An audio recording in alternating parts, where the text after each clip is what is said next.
انیس نے خود دین کی کمی محسوس کی تھی، بھلے وہ اس سے ملک پیلس مل کر آیا تھا، لیکن اپنے گھر میں اس کی موجودگی الگ ہی بات تھی۔ ہاں یہ تو ہے، میں لے آؤں گا اسے، مل کر اسے سب بتا دیں گے، پہلے سے زیادہ سمجھدار ہو گیا ہے وہ۔ اس بات پر تو اسد نے بھی فوری تائید کی تھی، جبکہ اس کے بعد دونوں ذرا کام کی طرف آئے، جبکہ عاصم نے محراب کے ساتھ ساتھ منائم کے لیے بھی سیلون میں اپائنٹمنٹ لی تھی۔ منائم تھوڑا سا سو کر جاگی تو ڈرائیور ان ماں بیٹی کو لے کر نکل گیا، وہیں دوسرے سیلون میں مہندی کا دلہا بھی اپنے دو عدد یاروں کے بیچ سج رہا تھا۔ آج کی اس کی لک بہت سمپل تھی، بیئرڈ بھی ٹرم نہیں کروائی تھی، بس فیشل ہوا تھا، جبکہ وہ اسی پر ایکسٹرا نکھر چکا تھا۔ اس نے اپنی پلٹون سے 4 بجے تک اجازت لی اور واپسی کے لیے نکلا۔ اس کا ارادہ ہاور صاحب کے گھر جا کر اپنی بیلا کو دیکھنے کا تھا، مگر محراب نے اسے اور منائم کو پک کرنے کی ذمہ داری تھما کر دلہے کے ارمان پانی میں بہا دیے۔ بہرحال وہ جب سیلون پہنچا، اس کی ماما اور خرگوش تیار ہو چکے تھے۔ پہلے تو ہزر نے منائم کو اپنے گلے لگایا، کیونکہ وہ اس کے بغیر اتنا رہا نہیں تھا۔ وہ لوگ 5 بجے تک واپس ملک پیلس پہنچے تو جیسے رنگوں اور روشنیوں کی بہار نے ملک پیلس کو گھیر رکھا تھا۔ مہمان آنے شروع ہو چکے تھے اور انہی مہمانوں میں ایک خاص مہمان بھی تھا۔ مس محراب، یہ پھول آپ کے لیے۔ گولڈن ساڑی میں ملبوس محراب بھی مہمانوں کو خوش آمدید ہی کر رہی تھی، جب کسی ملازم نے اسے آ کر مخاطب کرتے سفید پھولوں کا ایک بوکے اس کی طرف بڑھایا۔ میرے لیے یا ہزر کے لیے؟ محراب نے وہ بوکے ملازم کے ہاتھ سے لے کر حیرت جتائی تو ملازم کے عقب میں کوئی نمودار ہوا تھا۔ محراب کی نظریں اس شخص پر جمی، کچھ دیر لگی لیکن وہ اس شناسا چہرے کو پہچان گئی۔ فرید کمال؟ محراب کے پہچانے پر وہ وجیح سا کھڑا سوٹڈ بوٹڈ آدمی ایسی پہچان پر مسکرایا۔ محراب نے ملازم کو جانے کا کہا اور خود فرید کمال کی جانب بڑھی۔ بڑی بات ہے تم نے پہچان لیا مجھے، میں تو سمجھا تم کہو کہ میں تمہیں نہیں جانتی۔ فرید کے بے تکلف انداز پر محراب مسکرائی، اسے امید نہ تھی کبھی اس کا اس آدمی سے سامنا ہوگا۔ فرید کمال؟ ابھی وہ کچھ کہنے ہی والی تھی جب عاصم ملک نے اس شناسا چہرے کو پہچان کر اپنے قدم محراب اور فرید کمال کی جانب بڑھائے۔ وہ بھی اتنا ہی حیران تھا جتنی محراب ہوئی، اور کچھ دور فاصلے پر سٹیج کی طرف کھڑا ہزر وہیں دیکھ کر مسکرا رہا تھا۔ اس کھو جاتے شخص کو یہاں لانے والا ہزر ملک تھا۔ کھڑوس آدمی، تم تو ابھی بھی اتنے ہی حسین ہو۔ فرید کمال نے جس بے تکلفی سے عاصم کو گلے لگایا، محراب ضرور حیران ہوئی۔ در حقیقت فرید کمال بھی محراب کو چاہنے والوں میں شمار تھا۔ یونیورسٹی کے 4 سالوں میں وہ چھپ چھپ کر محراب کو چاہتا رہا، لیکن یونیورسٹی کے آخری دن اسی کے دوستوں نے اس کی یہ راز جیسی خوبصورت قیمتی محبت کچھ ایسے مزاحیہ اور ہرٹنگ انداز میں محراب اور اس کے منگیتر عاصم ملک کے سامنے بے نقاب کی کہ محراب کیا جواب دیتی۔ وہ خود ہی وہاں سے چلا گیا تھا، اور پھر جیسے نہ جانے اس سے زمین نگل گئی یا آسمان۔ وہ محبت تو فرید کمال کے غائب ہونے کے ساتھ ہی گرد میں دب گئی۔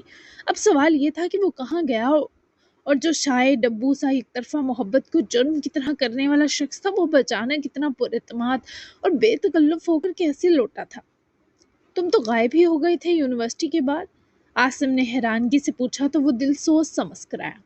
نہ ہوتا تو تم مجھے مار نہ دیتے، تمہاری منگیتر سے جو پیار کرتا تھا، اچھا ہوا تھا چلا گیا، تمہاری مار اور اس کے تھپڑ سے بچ گیا، تھینک گاڈ۔ وہ شرارت سے ہنسا تو محراب اور عاصم نے ایک دوسرے کی طرف دیکھا۔ تب میں تمہارا بھی وہی حال کرتا جو مصعب کا کروایا تھا، بچ گئے تو۔ عاصم نے یہ بھلے یوں ہی روانی میں کہہ دیا ہو، پر ماحول کافی سرد ہو گیا تھا۔ اس دن یونیورسٹی سے نکلتے میرا بہت برا ایکسیڈنٹ ہو گیا تھا۔ مصعب نے مجھے اپنی گاڑی تلے کچلا تھا۔ 32 سال کوما میں رہا میں، 32 سال میری زندگی کے کھو گئے۔ اس محبت کی سزا پائی جسے میں نے دل کے کئی پردوں میں محفوظ موتی کی طرح رکھا تھا۔ میرے ہی دوست میری اس محبت کو بے آبرو کر گئے۔ میں زندگی کی طرف کچھ دن پہلے ہی مکمل واپس لوٹا تھا۔ اتنے سال کی بے خبری نے مجھ سے میرے والدین بھی چھین لیے، ان کو آخری وقت کندھا بھی نہ دے سکا۔ میری بہن بھی شادی شدہ تھی، میری دیکھ بھال میں اس کے شوہر نے اسے بھی طلاق دے دی۔ بے اولاد تھی، کچھ یہ تکلیف اور کچھ میرا زندہ لاش ہونا اسے بھی موت کے منہ میں دھکیل گیا۔ یوں ایک محبت نے مجھ سے میرا سب چھین لیا۔ تم کیا ہی سزا دیتے مجھے عاصم، میں نے اس سے محبت کی پوری سزا کاٹی ہے۔ یہ سب سن کر محراب اور عاصم کی آنکھوں میں سرخی ہوتی، وہ واقعی بے قصور تھا، اور ایسی سزا کہ ان کے رونگٹے کھڑے ہوئے، جبکہ مصعب کے لیے نفرت مزید قوت پکڑ گئی۔ میں تو اب بھی گمنام رہتا، لیکن کہیں سے وہ میری انسلٹ والی یونیورسٹی وائرل ویڈیو ہزر ملک کے ہاتھ لگ گئی اور یہ مجھ سے ملا۔ میں اپنی بہن کی بیکری سنبھالتا ہوں، اس کی یہی امانت ہے میرے پاس۔ ہزر نے جب مجھے تم سب کی زندگیوں کا احوال بتایا تو میں نے سوچا جس محبت کو کرنے کی سزا میں آلریڈی جھیل چکا ہوں، ایک بار اس کو پانے کی کوشش کرنی تو بنتی ہے۔ ہزر نے یقین دلایا ہے کہ اب مجھے کوئی مارنے کی کوشش نہیں کرے گا۔ عاصم اور مہراب نے بیک وقت ان کی طرف آتے ہزر ملک کو دیکھا۔ ایک طرف ہزر سوہا اور عاصم ملک کو قریب کرنے کی کوشش میں تھا، اور دوسری طرف اس نے اپنی ماں کو چاہتا ایک ایسا انسان ڈھونڈ نکالا تھا جس نے سب کھو کر بھی ایک آہ نہ بھری تھی۔ میں جب فرید کمال سے ملا مجھے اپنی ماما کی زندگی میں موجود مردوں کے ان سے برے سلوک کی وجہ پتہ چلی۔ پہلے ان کے بابا نے برا کیا، پھر محبت یعنی موصاب نے، پھر میرے بابا نے۔ تب مجھے احساس ہوا میری ماما کی خوشیاں تو شخص کی ناحق بربادی نکل گئی۔ یہ شخص میری ماں سے سچ میں محبت کرتا تھا، تبھی اس کی اتنی آزمائش لی گئی۔ ان کے پیرنٹس مر گئے، ان کی پیاری بہن بھی کچھ سال پہلے مر گئی۔ میں ان کو اپنے بھروسے لایا کہ اپنی اس ماں کا ہاتھ ان کے ہاتھ میں تھما کر ان کے درد کی تھوڑی سی تلافی کروں گا۔ کیا میں نے غلط کیا ماما، بابا؟ ہزر کی آواز میں پہلی بار وہ لڑک پن نہیں تھا جو عموماً اس کے لہجے میں کھلتا تھا، بلکہ ایک بھاری سچائی تھی جو ماحول پر چادر کی طرح گر چکی تھی۔ عاصم اور مہراب ابھی تک اس شخص کو دیکھ رہے تھے جو سامنے کھڑا تھا، مگر اب وہ انہیں صرف ایک انسان نہیں لگ رہا تھا بلکہ ایک مکمل کہانی تھا جس کے ہر باب میں زخم لکھے ہوئے تھے۔ میں ابھی بھی کچھ پانے نہیں آیا۔ کئی سال پہلے جو محراب سے محبت کا اظہار ڈھنگ سے نہیں کر سکا، روتے شرمندہ ہوتے بھاگ گیا، وہ پورا کرنے آیا ہوں، کسی اور کی نہیں، اپنی زبانی۔ میں جانتا ہوں میں نے اپنی ساری عمر گوا دی، تم بھی بہت کچھ گزار رہی، لیکن میرے ارد گرد سب مرتا رہا محراب۔ میں خود بھی مرنے کے دہانے جا کر لوٹا، لیکن اتنے سالوں بعد جب جاگا تو میری وہ محبت ویسی کی ویسی ہی تھی، میرے دل میں ایسی شدت سے سانس بھر رہی تھی۔ حالانکہ جس محبت کے اثرات نے مجھ سے میرا وقار چھینا، میرے ماں باپ اور میری بہن چھینی، اسے مجھے دفنا دینا چاہیے تھا، لیکن نہیں کر سکا۔ میں یہاں بس یہی بتانے آیا ہوں۔ ان دنوں کی آنکھیں فرید کمال کے درد پر بوجھل تھی۔ محراب کے لیے یہ بہت تکلیف دہ تھا اور خود عاصم جیسے صدمے کی کیفیت میں تھا۔ مجھے معاف کر دو، میں بھی تمہاری محبت کے بے آبرو ہونے پر چپ رہی تھی، تماش بینوں میں شمار تھی۔ کیا کرتی؟ آنکھوں پر موصاب کے پیار کا پردہ اور دماغ پر بابا کا زبردستی مسلط کیا کاروباری فیصلہ سل کی طرح دھرا تھا۔ تم نے جو کچھ کھویا سبب میں تھی۔ میں بہت شرمندہ ہوں، مجھ سے محبت نے تم سے تمہیں چھین لیا فرید، مجھے بہت افسوس ہے۔ محراب کی آنکھوں میں نمی تھی اور انہی نم آنکھوں سے اس نے سفید پھولوں کا گلدستہ